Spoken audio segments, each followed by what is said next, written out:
team, and welcome to episode 10 of our discussion series.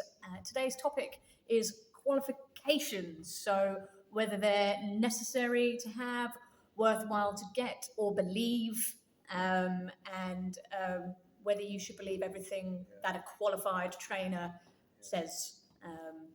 So for full clarification, we're going to say what we are actually qualified in currently. So Jake, your qualifications? I just want a disclaimer. Just because a certain qualification we may or may not have doesn't mean we don't have, experience, exceptional knowledge in areas that we don't have a certificate. Discuss but throughout. What I have a piece of paper to say is level 2 fitness instructor, level 3 personal trainer, postural analysis instructor actually as well.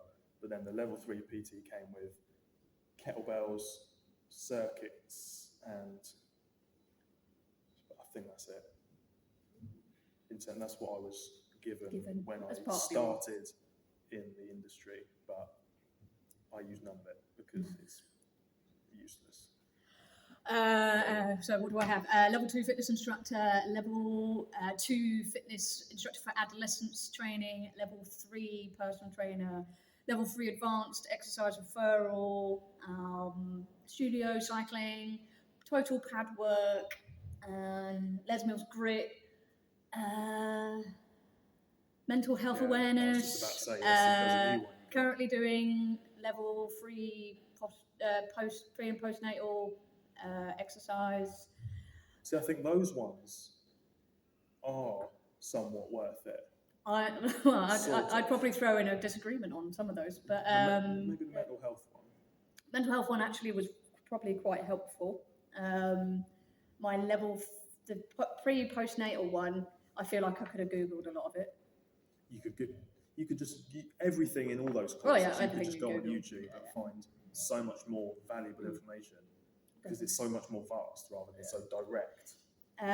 These courses are. So for me, basically, we want to give you the reasons why we have those qualifications, whether we think that they're relevant. Obviously, I've already said that one of mine's. I'm basically getting that qualification because it makes pregnant women feel more comfortable that I have that qualification, so that when they go, "Do you know what you're doing? Yeah.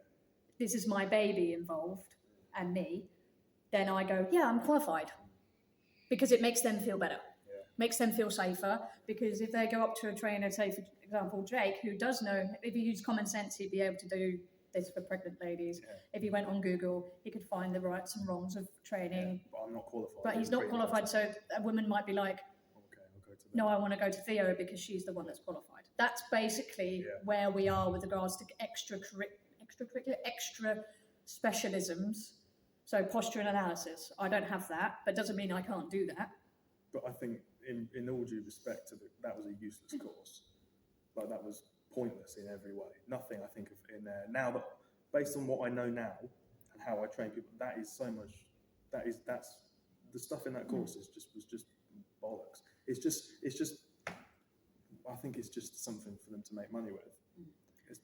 That's all it is. As a breakdown of what you actually learn within your level 2 and then your level 3, and again, this could be different for both of us because who did you do your training with, fitness instructor training with? I did all mine with Premier. Oh, okay, so I did mine with Premier as well. So I say that I did my level 2 with Premier and I did my level 3 with another company who escapes my brain, but it was through a university. So different lecturers, but I can't remember the actual main company that gave it to me. So there might be similar things that we've learned, but the breakdown is you learn anatomy and physiology, and what muscles. Level 2, you learn your muscles, you learn your bones, and you're there going, and you never use that when you talk to clients. You don't need to know the parts of your heart. No. There's different sections of your heart and what each thing does. It's irrelevant. Yeah. It's just filler for a course that you pay £3,000 for. And then you do a bit of nutrition. Nutritional advice. Especially as you do your level 3. So level 3 is a lot more nutrition focused. But then again, that's protein, fats, carbohydrates, Everyone knows how what's they good work within the foods. body, what's good, what's bad for you. There is no element of a personal training course, in my opinion, as to how to personal train someone. No. Because you basically get given client A, do a session for them, or do a multiple session for them where you show these things. Yeah. So supersets, drop sets. Now, we haven't got him here with us, but we actually work with a guy that used to do this. He used to be an instructor and a teacher for Premier training. He would train people to be PTs. And to be fair, I know him as a person. I know he probably never passed anyone for the sake of passing anyone. Whereas we know, as a company, not saying that he said it, but they just want people to pass the qualification. They don't give a shit how good you are. But a lot of those people that teach those courses, or not necessarily teach the courses, set up the courses. Write the courses. Fuck all. Yeah. It's very, very much generic across the board. And you'd be surprised the people I've found out that have passed a level 3 personal trainer course. And they know nothing. And you're there going, they've got no clue what they're doing. It's something that we addressed in a previous episode. Is you can tell if someone is fresh because because they need the experience. They need to do the research. They need to experiment with things. Well, what's quite similar about me and Jake is that we did our level 2, and then we had a bit of time, and then we did our level 3s. Yeah. And then I actually had a bit of time before I did PT. I don't know about you. So we had a few years on gym floor, learning our trade as gym instructors, gaining knowledge about gym, doing our own training, then doing our PT courses, and then and I actually spent 2 years without actually personal training someone. So I then gained knowledge of even more personal trainers before I even started doing it myself. So by the time I started personal training, I was 4 or 5 years into the industry. So the amount of experience that I got to actually then train people was much better than if I'd done it 10 years ago. If I just walked in, if I was personal training 10 years ago, I'd be frightened for people. Frightened. Because I had jet knowledge. I remember when I first started working in the gym, I was fully qualified, but I didn't know what the fuck I had to do. When people, I can just about use a chest press, you know. It's like, let's just do some basic stuff with you. Yeah. It's like now it's like, I wouldn't get anyone on that.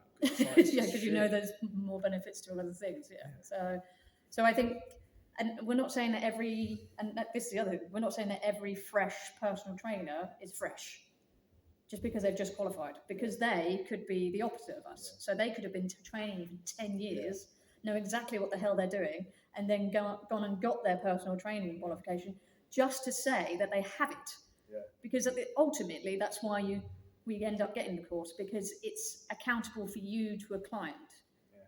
If you don't have a certification, an employer is massive, isn't it? We can't walk into this gym and go, I'm not qualified, but I've trained for 15 years. Yeah. Can I have a job? They'll say, well, no, you need the appropriate certification. But according to law, you don't. So I actually looked that up. You don't actually need a level 3 personal trainer to personal train, as long as you have your public liability insurance, your happy days. As long as you're insured as an individual, it makes piss all odds to the company. But it is just a box ticking. If you were a personal trainer that was working for said company, so if we did actually work as we used to for the site, we obviously have to follow their rules. But now we don't work for the site. Yeah. We can do whatever we like technically. Yeah. But obviously part of the agreement here, we've signed an agreement to say, yes, we do have the correct qualifications. Yeah. So at the be all and end all is, you need these qualifications to work in facilities, safe facilities, in my opinion. But you don't need a qualification to be able to train people and train yourself. That comes from figuring it out for yourself and doing things yourself and experimenting with people and just generally learning stuff yourself, rather than sitting in a classroom type environment with a course instructor teaching you stuff. It's like, you're teaching me something that's been written by people that don't know it anyway. Wow. So you're teaching me what you say or what the course says is right, but I could challenge everything. Wow. If I went on one of those courses now, I could challenge, I reckon, a lot of stuff and say, that's bollocks. Well, for me, it's and I can explain why. It's like, it's always things like, there's always only one way to do things. Like, And it's like I've said to you. It's like safe and non-safe and things like that. And you're like, That's whoa, exactly I what can I was about to say. argue that fact. Yeah. But, you know, what makes it unsafe? Yeah, like, you know? like when I was a few episodes ago about the injury one, I was saying like how these people who are fresh, like you have to keep your back straight all the time. So well, you don't necessarily. You just have to know what you're doing and why you're doing it and how to do a certain movement or a certain lift safely and effectively with a slightly rounded back. You need to know why you're doing things. But if I went in and if I went on one of those courses and got someone to do a good morning and their back was rounded, I would get marked down and they'd say, well, that's wrong. That's wrong, you should have corrected It's like, who says it's wrong? Who makes the rules of what is right and wrong? And I think the thing for me about the personal training qualification is, I said earlier, that you don't actually learn the elements of the personal stuff. No, you learn generic stuff. You just learn the base. Everyone just learns the basis. You have this is the line that everyone gets to be. Yeah. You are the implement that makes you do this to make yourself successful and you know, of good standard or of top standard. Everyone's going to come out like at least here. Yeah. You're the one that needs to make yourself come out like that. And doing the course is not going to do that for you. So we had a little cutaway just due to a class starting in our studio, but it does bring me on to class qualifications, and to be fair, it's Les Mills that's come on. So I have a love-hate relationship with Les Mills. Not the person.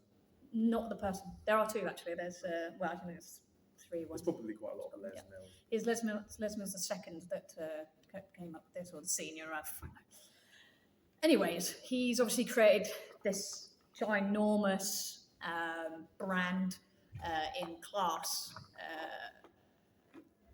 format, yes, in a number of things, pump, combat, blah, blah, blah, blah, blah, blah, all the way through. Now, the thing about Les Mills is they obviously need to train it in a certain way to members. Now, this is like perfect because it's on a virtual. So they're having to do these cues through a virtual screen to people in a room. So we mentioned online trainers last episode. So you're hoping that the people in the room can understand and translate what you're doing on a screen to the floor. And then qualifications wise to get that. So I'm Les Mills grit trained. So I have a certificate to say I can do that, which basically means I'm allowed to play Les Mills grit music and teach it within a facility. This does not mean that I am a very good trainer. It means I managed to pass the video assessment of me teaching a grit class, saying the correct things that they want me to say. Yeah. Now, I've been teaching grit for nearly 6 years now, and I do not teach it the way that they teach it anymore. Sorry, Les Mills. You might want to come and reassess me.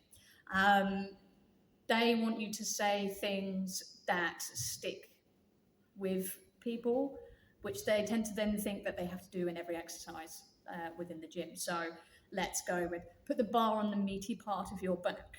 Well, that could be squat to knee height. Okay, a squat to parallel. That tends to be one. Core braced.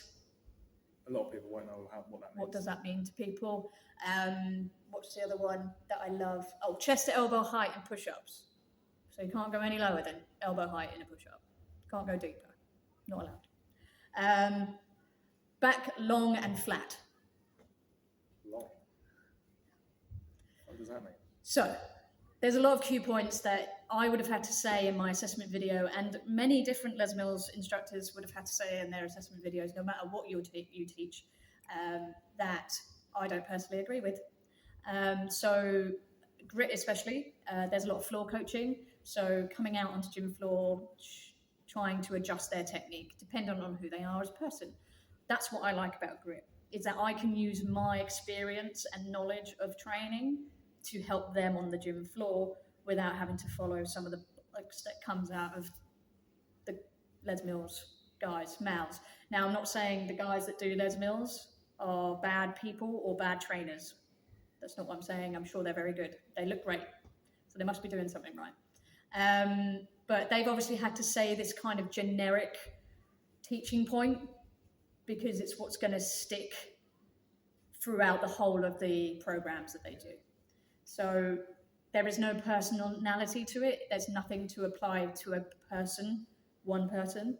They're having to create it for a blanket of people. So especially like this centre that we're at, there's like up to 40 people in a class. So you're having to say things that are just going to hit home to 40 people and keep them as safe as possible. Because squatting to parallel means everyone knows what they're doing. Whereas we would say, well, if you can go lower and you've got the ability to go lower, then do so. That's great. You know, you've got the flexibility in your ankles to get lower, you've got strength and range of motion in your legs to go lower. Fantastic. If you're not safe to do that, then don't go past parallel. But it just depends on who you are as a person. But that's the problem with Les Mills in itself, is that you look at that instructor up top, and some of them aren't fitness instructors or personal trainers. You do not need a fitness qualification to get a class qualification through Les Mills. You used to. When I first qualified, I had to be level 2 fitness instructor or a level 2 exercise to music.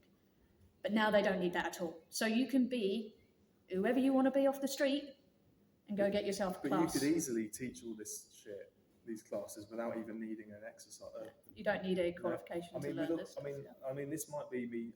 Maybe I shouldn't say this, but I wouldn't do it. So don't go and say we should go and try it. How hard is it to make people jump around with a bit of music playing? I feel like you should do it just to I don't quite literally mean it that simply, but like you don't need to have done a course. I think. I mean, I'm watching the telly reflection. You don't. She's just lunging over a box. Yep, she's doing some side taps. Yeah, so and that's the thing. So if you have a level 2 exercise music or a level 2 fitness instructor, make it up as you go. You've probably got the basic knowledge of being able to do that, especially if you do exercise to music. Christ on way. That's literally what it is. Exercise to music is just doing every single class that you want to, as long as it's to music. Yeah. It's a class environment class. Done. Yeah. As long as you've got a group of people exercising, that is a workout class. Yeah. And a lot of you can just build your own workouts. A lot of you have seen workouts. I've gone to my clients to design me a workout that I'll do, as a laugh, and I'll do it, and they come up with stuff because they've learned off me. They've learned that that's the knowledge that I've created, that I can go, right, you create a workout. And they don't have a qualification. And then they go, do this, Theo, it'd be funny. I'm like, all right. But they don't have a qualification. They don't know what they're doing. Yeah. But they've never created a bad workout. Yeah. I've never gone, oh, you haven't hit this bit. You haven't done that, because I wouldn't. Because every workout's a good workout. Yeah. So it doesn't matter who you are or what experience you have. You can do it, go, as we say, go on Google. You can learn a lot of Google. Find stuff out yourself rather than thinking you need to go on a course to learn stuff.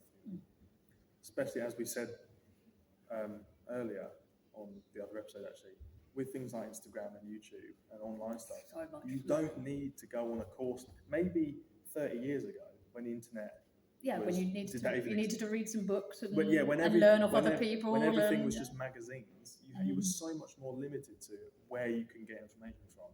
Now you don't need to go and spend X amount of lots of money on a 6, 8, 12 week course to learn stuff. It's like you are wasting your time and your money doing that when you could go and do it. You could go and figure stuff out for yourself in the gym just by playing around or just watching stuff on YouTube. At the end of the day, one of Jake's specialisms is kind of strength training, strength and performance, athlete performance training, but he hasn't got any qualifications to say that. And that's and you've said to me, why don't you do a strength and conditioning course? It's like, and it's basically just, and I've always said it's just to tick a box. But it's just like, there may be a few things that I would learn from there, but I reckon there's a hell of a lot that I could teach the instructor and challenge a lot of it. And what would annoy me about that is I'm sure a lot of strength and conditioning stuff is Olympic lifting. And that's Olympic lifting is a very small section of the strength training. There are countless different strengths. Olympic lifting is a sport that is a speed strength sport. There are countless different things. That's not just strength training. It is a general, and that's why I don't want to go and do one of those, because it's just, even for my own sort of, it's almost the psychology of it for me. It's like I'd be sitting there they're treating the instructor wouldn't know what I know, and it's almost like they're going to think, oh, you're going to learn everything that you need from us. It's like I fucking. But you almost think I'm going to be taught sucking to suck eggs, every egg.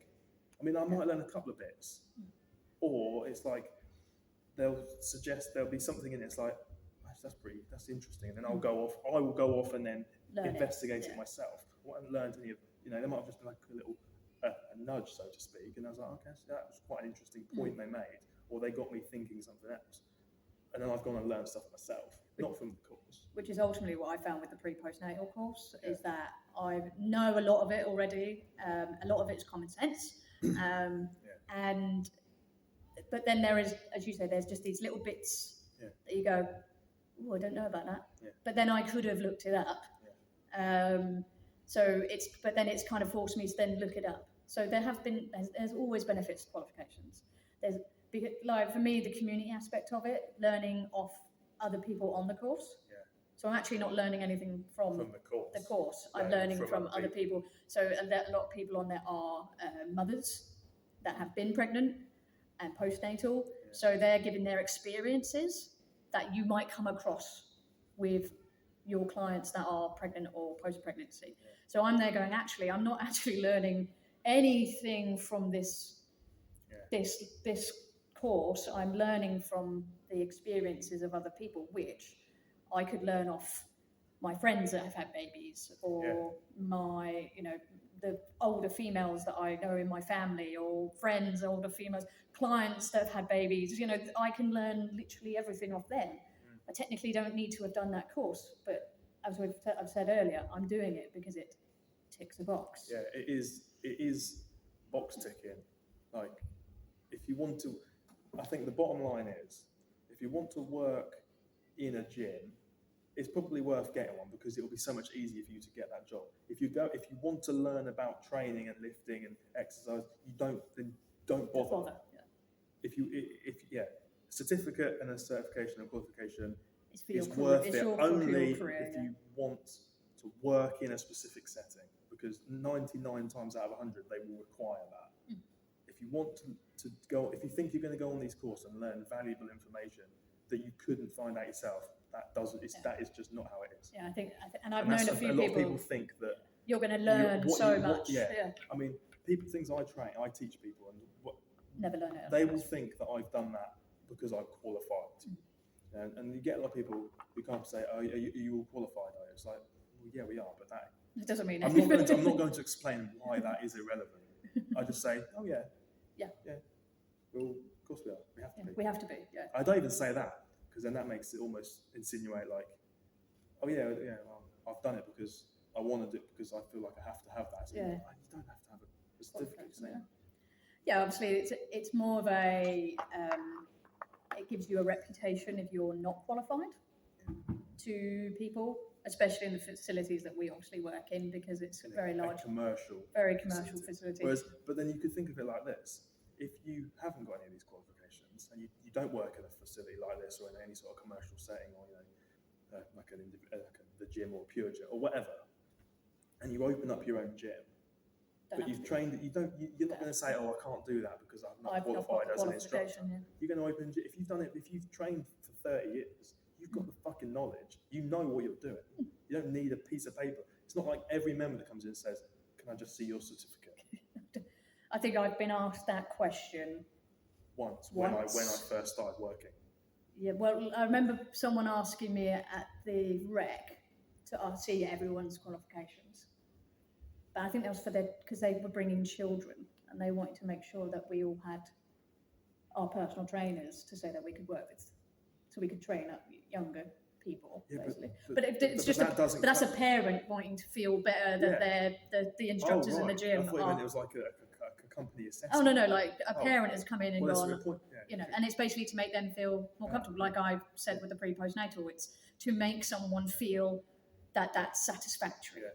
But then that would dig in my mind, because it's like, now that one person thinks that the qualification is what will allow me to train someone. It's like, I get why they challenge it, but that's because they don't know any different. I think at the time though, like we had instructors that I didn't particularly, trust is the wrong word, but I wouldn't have felt confident leaving them to do programs for I think I know exactly. Who you're younger talking about. children, because they weren't passionate about what they were doing. They were just writing the same program for every single client that they had. What do we call that?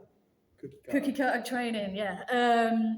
So there was no that, and that as a manager, you don't feel confident that they do know what they're doing, even if they've been in the industry a really long time. And that's you need to find instructors that are passionate, and then you do have fresh trainers that come in, and you're there going, geez, not quite yet for them, But that's all part and parcel of being within the fitness industry, and then making that judgment as me at the time as a manager but even if they have qualified, they will still be considered by many as an expert, regardless of how fucking useless they actually are. Yeah. Because they've got a piece of paper that says they're allowed diploma in whatever. Yeah. So and you do not know where they are within the quality of their knowledge.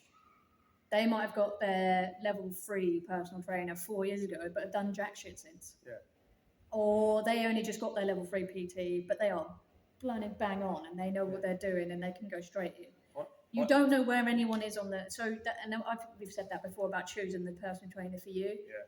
Find out that they're what they know before you even sign up to anything. Show that proof of what they've done. I think the only people that the stuff that you would learn in one of those courses, the only people that would be of any benefit to are absolute beginners. I think if you've trained for a year or less, it would be of no use to you, because it's so basic. Fundamentals is important. It's almost the most important stuff, but it's so generically basic. When I did my level 2, I was really fresh into training, really fresh, and I learned a load. I learned loads in my level 2, but then I was asked to do my level. That's from knowing nothing. That was knowing nothing. Yeah. So then I learned the basis of program writing. Yeah. And the basis of how to set up machines. Your inductions, guys, is basically what I did in level 2. Yeah. So where you learn how to set up kit, you learn what muscles you're using to do that kit, and then you learn how to write a program, and then I learned how to do an induction. Yeah. My favourite thing is when people come up or they sort of almost look smug when they sort of say, yeah, but I'm fully qualified as a PT. I'm just like, because you've just said that proves to me you know fuck all. Because you haven't got the basis of anything else. Whereas we would probably go in and go, I've been in the fitness industry for 10 years and I've done this amount of training, rather than I've had this qualification for this long. I've had a PT qualification for 6. I don't even know, because it is not relevant. It's not relevant. No, exactly. Me being in the industry for 10 years, to me, is more important to say that, and then say the things that I've done in those 10 years. To be this is the knowledge that I've had. These are the people that I've worked with. When I say certain people that I've worked with, people go, oh shit, you've learned some things then. These are the gyms that I've worked in. Oh, you've got a lot of knowledge with different types of people, So for me, that was much better than saying, I've had this qualification for 6 years, But I think it's sort of, for me, it's that's why I try. I don't want to say I don't like training general population, because I like training people, but the people who aren't general population and are coming for specific training will get and understand that what I'm teaching them isn't taught in these basic PT courses. Whereas someone who is just a general population, average Joe, will assume, everybody knows this. Yeah. Whereas I'm just learning it because we've you're got people teaching upstairs who are probably more qualified than I am, that could not teach people to squat and deadlift. No. And I know for a fact that I can. So we might have the same. Well, I think, and that's the thing. You're if you looked at a gym, you're probably looking at a manager or an older person as being way better as those kind of trainers than the other instructors on the gym floor. You would walk in and assume the manager knows everything, or the oldest person knows everything, and that does happen upstairs. We have an older instructor who does have a lot of knowledge.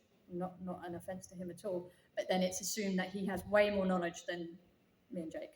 Whereas we have more knowledge in certain areas and he has way more knowledge in other areas. Yeah. So, and then the managers are seen as, oh, well, you're better because you're a manager. And it's like, no, it's completely different. You know, I used to be a manager, now I'm not. And then it's like, well, actually, I'm a better personal trainer than I was a manager.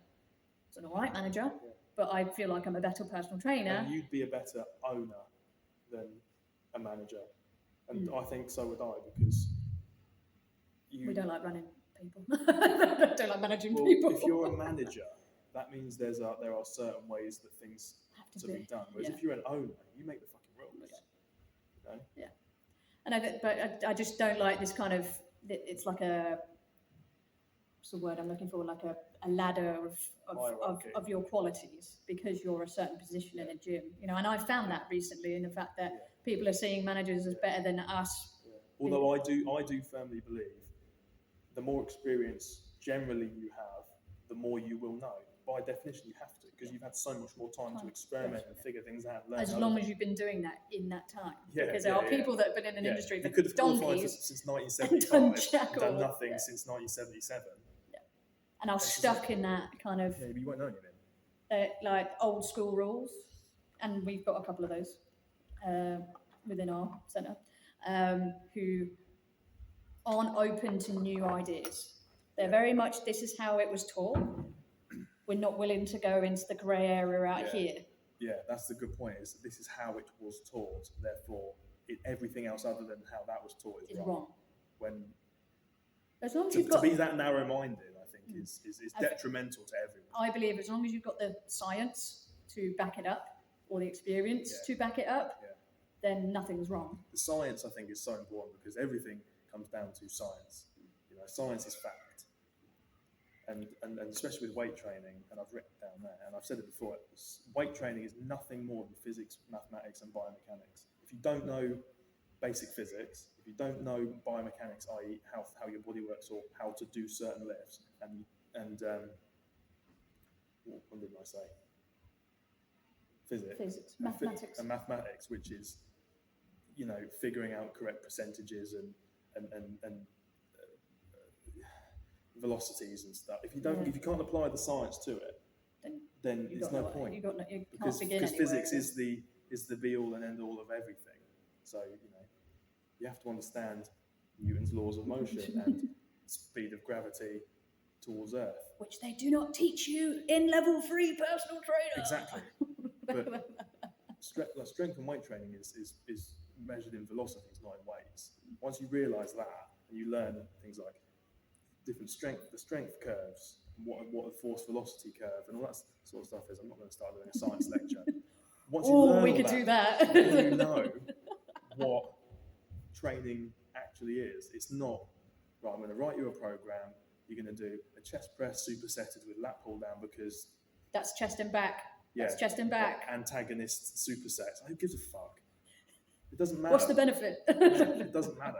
Know how your body works, know how to lift, and know how to apply specific percentages and reps and weights and just general maths to it. That's all you need. I genuinely do feel like a generic fitness induction to a member of the public is your level 2 fitness instructor, and your level 3 personal trainer is just the add-ons that you do as an induction. So you start learning about drop sets and supersets and things like that. That literally is the qualifications in a nutshell. It's a shame we're here and we're not actually at mine, because I would get out books and say these are all the books. Seriously, this is the stuff to read and learn from, not a curriculum book from a college course or one of those PT instructor courses. You know, the books with all the shite in it. That's useless. That's written by people who haven't actually done anything in the fields. It's just written as filler for a course. Yeah, it brings me back to my pre-postnatal. I'm not saying it's wrong information. No. It's just generic. Pretty useless. Yeah. Come to think of it. My pre-postnatal course generally is hilarious because in the final webinar they basically take you through your assessment sheet and say what you need to write. Yeah. So you don't learn anything because they're like, right, in here you're going to put this and you're going to put this. Make sure you put this in there. You know, and they basically walk you through what's going to get you a tick box. Holding your hand, yeah. Like, just put this in. do this, do that, do this. Like, this is the example I would give, guys, Yeah. as a way to make me tick that box. Yeah. If you don't do this, you'll get a referral. And you're there going, so make sure I put that in, because otherwise it's going to come back my way. They want you to pass these they courses. They get points for you to pass this course. So I've spoken to our colleague about it, and he's like, he was always arguing, no, they haven't done the requirement, they haven't shown me that they're good enough. And then it come back at him going, no, pass them, mate, pass them. They've ticked our box. They haven't ticked his box, but they've ticked the company's box. And then they're going, oh, that's ridiculous. What's the point of them going on the course then? If they're but basically going, this is what you should have written, so write it in the box. Going, oh my life, now how is anyone learning here? How is anyone getting any better? Because you're just giving it back to them, going, this isn't in there, so put that in there. It's like, okay, cheers. Thanks for helping me learn. Like, I haven't figured that out myself. I've gone and given you what I've submitted, and you've gone. You almost want to go back and go, no, we haven't got quite enough here. So go back and see if you can figure it out. And then I'll assist you if you need me to. No, you need to change that or put that in. It's like, and then you go and do what they've told you. Then go back to them and now, okay, we'll tick it off now. Well, what have you achieved from that? I felt like that in my level 2 mental health awareness, which is basically me getting a booklet and then having to copy what I had in the booklet and put it in some boxes. Now, it's not learning. It's copy and paste. It's copy and paste. And the only reason I found it helpful is the booklet, the actual assessment form, where apparently I would learn and I got to fill in everything. No, the booklet that I got, thankfully this qualification was free. So I got to read about all these different disorders and how they affected people and what can be done about them and things like that. I got it from a nice free booklet, which I probably could have Googled, because a lot of things I did end up having to go on the NHS website or the Mind website or anything like that, and that's just self-learning. That's self-study. That's the best way to teach anyway.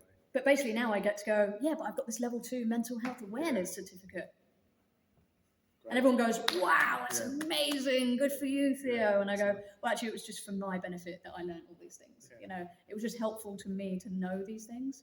But cool, if you want to clap my certificate, thanks very much, cheers. I'd never clap a certificate. Oh man, did you not clap my certificate? Oh, bastard. There you go, here's your clap. Thanks, mate. I think unless someone's been in a certain field for X amount of years or decades plus, if someone has a PhD in it, then I would take a bit more time to listen to them. Well, there's some people who have doctorates that know fuck all as well. And it's just nonsense bollocks.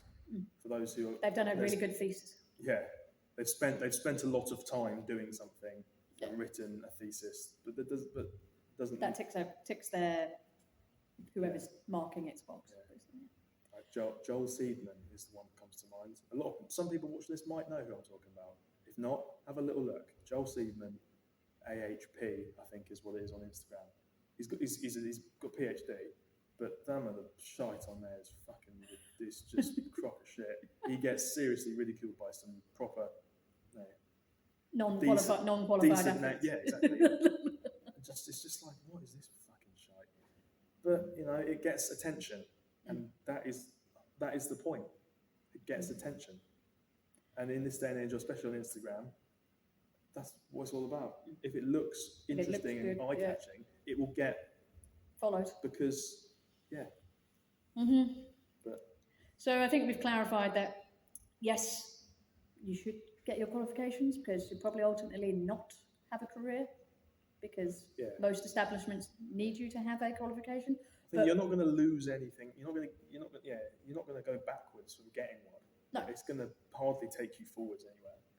No, you'll get in the door, but you ultimately, we're saying this from a trader's point of view, or a person that wants to do a personal training or gym instructor's point of view. Idiots at the door.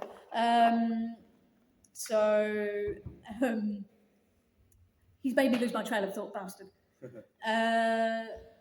So having qualifications is benefiting you career-wise, but it's never going to benefit you long-term to be a good trainer. It makes you look good to members of the public, Yeah, but that's because they know nothing. Because no they different. don't realise that it's not as necessary. necessarily important. They will So see now that- you do. They will assume they're qualified, they know everything. So, Do research into your trainers, because we've said that in our why, why you should have a trainer before, but it's obviously, this is a subject that's very passionate for Jake, that he wants to ensure that. like I said, and I said this exact line in another. I don't want to come across like I am bashing qualifications. No. I just have, There are reasons for them. I just have points as to why I don't think they are necessary in sort of practice and reality of what the job or what you can offer. You don't need to have a certification to say I can do this. Do the research and do it off your own back. Yeah. Learn off others. If you know that someone's got good experience in a certain area. Yeah. I learn things off Jake because he's way more interested in physics, mathematics, and biomechanics than I Well, am. No, I'm more interested in strength and performance training. But you need to know. Need to know those things to do that. So, but he's more passionate about that, and I learn things off him. So there's ways that you learn off others, but you have to be willing to absorb that information. So. Yeah, and you can, regardless of your skill and your experience level, you can learn something from everyone. The most experienced and best person in the world can learn something from the least experienced and least knowledgeable person in the world, because they are a different person. They will have slightly different inputs, and their brain is different. Yep. So you can learn something from everyone. I'm not suggesting if you've done something for 30 years and someone That you're the best. Yeah.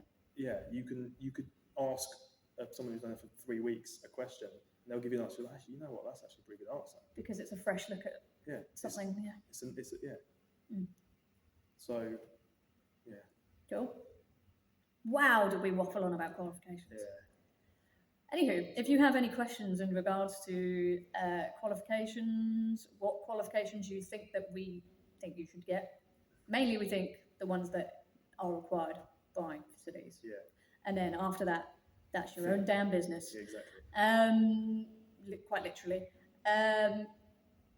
But yeah, just check out the guys that you have around you within the fitness industry. Make sure they do know what the fuck they're talking about. But yeah, if you've got any comments, leave them in the box below or give us a DM, and we hope to see you in the next episode. Cheers. Take care, guys.